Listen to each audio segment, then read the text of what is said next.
It is, of course, the international break, and on Tuesday, England take on Italy, and it, of course, will be live here on talkSPORT. Someone you know very well, Woody, is the England manager, Gareth Southgate.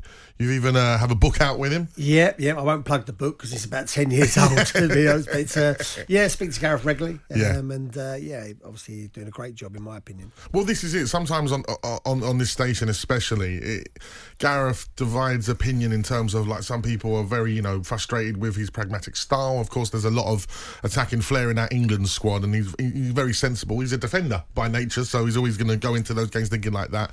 Like you said, where he's brought England forward as an international setup since, the embarrassment, of course, getting knocked out to like the likes of Iceland, etc. We've come very far, haven't we? And it's always been that close. Of course, playing Italy on Tuesday, there's some goes to exercise from the last competition. How far can we go in this next tournament? Because that squad's unbelievable, isn't it? It's a fantastic squad, and I think it's, like you say, it's full of flair. The one thing I've kind of learned, in a lesser scale, is people want all these flair players to play, but then when you play a team like Italy, if they undo you, everyone then moans about you being too open. So you can't win either way. And I always think, me personally, you're better off to stay in a game and keep it nice and tight, and then bring your flair players on to try and win the game. That's my view. And I think you're doomed if you do and doomed if you don't, really. And it's a tough gig. Yeah, I mean, his pragmatic style is a strange thing to have a tag to a manager, because if you looked at most managerial careers, successful careers, pragmatic is like that key. Is the success too. That is your key to success. And Pep Guardiola is no different to Mourinho. Clean sheets to him are like gold dust. You know that your team has the technical ability to score goals. Now I look at England, and I was there against Australia, which was a poor game, but obviously we had a kind of a second string out. That's probably a bit unfair on those players who played, but it probably was. And we got a big game against Italy. You're going to go in with a team that you can trust, that is going to get you through at least to half time, and then you can review the situation. Are you getting outplayed in midfield? As that extra Italian midfield player starting to evolve the game, is their offensive line causing us problems? No. If that's all under control, then you can start adapting and looking at the game to change it, to try and get a bit more flair and a bit more kind of open up the game a little bit. And I think most managers, I would say most managers here go down that line. Now, ironically, we're talking later on about an article about how the game is evolving down the leagues with the influence of the Premier League and Pep Guardiola and keeping the ball and possession-based football.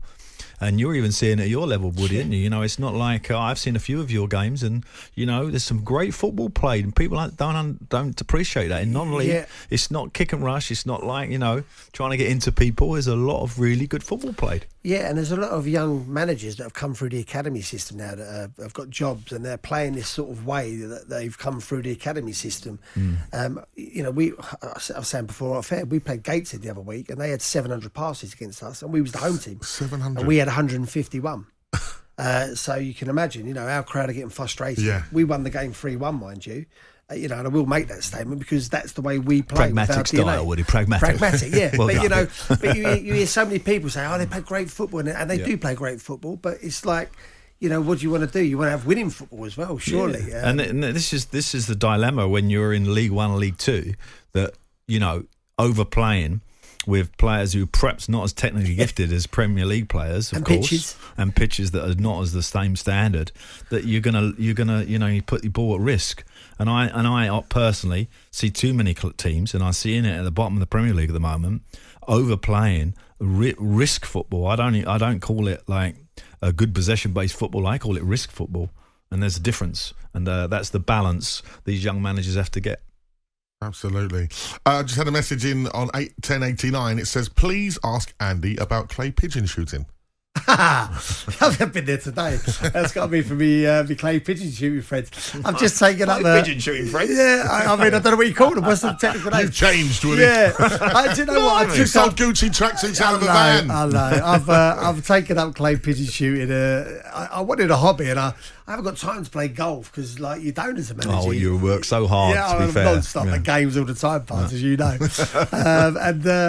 I took up clay pigeon shooting, and I've loved it. I mean, look, they're going to ask me the scores, and I'm not quite as good as the guys I played with today or shot with, but I've actually really enjoyed it, and it's a nice escape from football. Well, these are clays, not real birds, are they? No clays. No, All right, okay, let's make that I'm clear. a sporting shooter. Okay. That's the term we use on the shooting circles. Well, we're happy then. That's all right. Another message here as well. I went to school with Woody, St Luke's. That was my primary school. Yeah. He was a goalkeeper, obviously. I was a striker. He played on a Sunday for Palace Guard. I played for Phoenix. Phoenix were a good team. Phoenix, yeah, they used to give us a tough game.